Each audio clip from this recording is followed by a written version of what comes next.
자, 면접 상황은 먼저 복도에서 사례 문제를 주고요. 생각하게 하면서 15분 정도 대기 시간을 줍니다.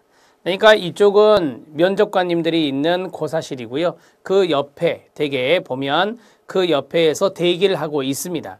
대기를 하고 있다가 도우미가 있는데요. 그 도우미가 두 분씩 부릅니다. 또는 상급 같은 경우는 뭐 3명, 4명이 들어갈 수도 있어요. 1급 같은 경우는 두 명씩 들어갔거든요.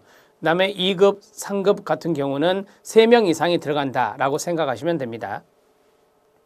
자, 이 무작위로 추첨을 합니다. 들어가는 순서는 무작위로 추첨을 하게 되는데, 그러니까 수험번호 순서가 아니라 무작위로 여러분들이 추첨을 하죠.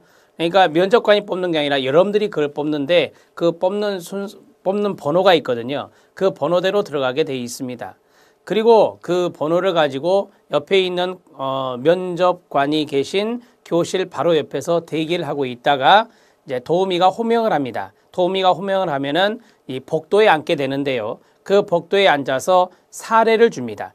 그 사례를 한 10분 정도 이제 그 전에 면접을 보는 사람들이 끝나기 전에 그 사례를 읽게 되는 거죠.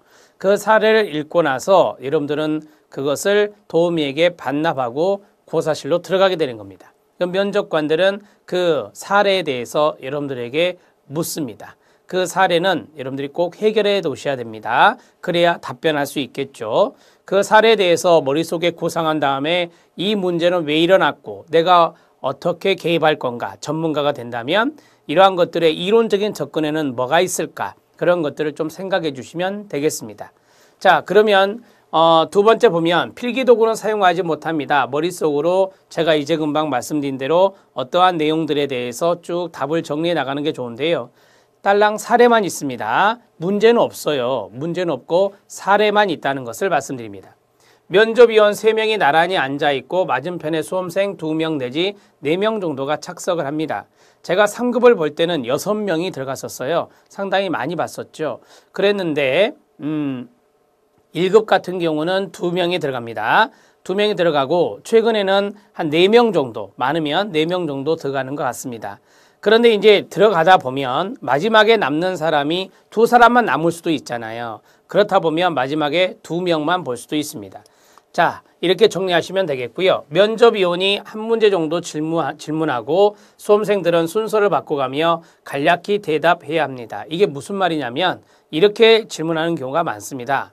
한 문제를 질문하는데 뭐 예를 들어서 좌측에서부터 우측까지 자신의 생각을 이야기한다. 또는 이쪽으로 왔잖아요. 그러면은 이쪽에서부터 또 이렇게 가기도 하고요. 한 문제에 대해서 물어보기도 하고 또는 이렇게 질문이 나올 수도 있습니다.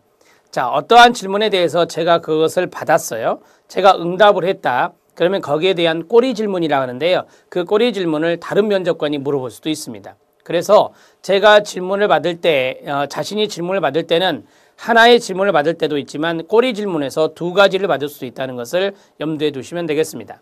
답변하는 순서는 면접관이 임의대로 정하며 고사실별로 문제가 좀 다릅니다. 사례도 좀 다르고요. 자, 물론 계속 들어가는 사람들의 사례도 달라질 수 있겠고요. 이 앞에 있던 사례의 내용을 뒷부분에 있는 사람이 할 수도 있습니다. 오전과 오후로 나누어서 실시하기도 하죠. 그래서 오전에 봤던 사례와 오후에 봤던 사례가 같은 사례가 될 수도 있다는 것을 말씀드립니다.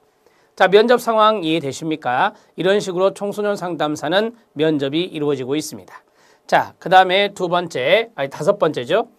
질문 유형은 대기하면서 보았던 사례의 상담 방법이나 상담사로서의 자질이나 그 다음에 개인적인 인성적인 부분도 봐야 되겠죠. 상담가로서의 어떤 품성을 지니고 있는가. 상담 프로그램이나 청소년 관련 프로그램, 최근의 이슈, 학교폭력이라든지 성폭력이나 자살, 여기에 대한 해결 방안 등을 묻습니다. 우리가 이제 청소년 상담사의 1차 필기를 합격했잖아요. 그래서 필기에 나온 이론적인 부분들은 많이 묻지는 않아요. 그런데 어떤 분들은 그것을 만나기도 합니다. 그래서 이론적인 부분들을 좀 기억하고 들어가시는 게 좋겠고요. 우리는 1차에서 필기 시험을 보고 합격해서 들어갔기 때문에 그래요. 청소년 지도사라는 자격증이 있습니다. 물론 필기 시험이 있지만 이 과목을 이수하게 되면 필기 시험이 면제되고 면접만 보게 되죠. 그래서 지도사 같은 경우는 1차 필기를 안 보는 사람이 더 많습니다. 그래서 지도사는 2차 면접 때 바로 이론적인 부분들을 아주 풍성하게 물어보는 거예요. 하지만 상담사는 조금 반대의 경향이다. 이렇게 생각하시면 되겠습니다. 자, 때에 따라서는 1차 필기시험에서 검증된 내용, 예를 들어 상담 이론이나 심리 측정 및 평가 등을 물어보는 경우도 있는데 많은 경우는 아니라는 것을 제가 말씀을 드렸죠. 우리는 이미 1차적으로 어느 정도 검증을 받았기 때문에 거기에 대해서는 많은 문제가 면접 시험에서 나오지는 않을 것이다 라고 생각을 하시면 되고요. 그래도 이제까지 출제되었던 것들은 좀 알아놓을 필요가 있습니다. 여러분 교재에 보면 그게 들어있으니 그 내용만이라도 숙지하고 들어가셨으면 좋겠습니다.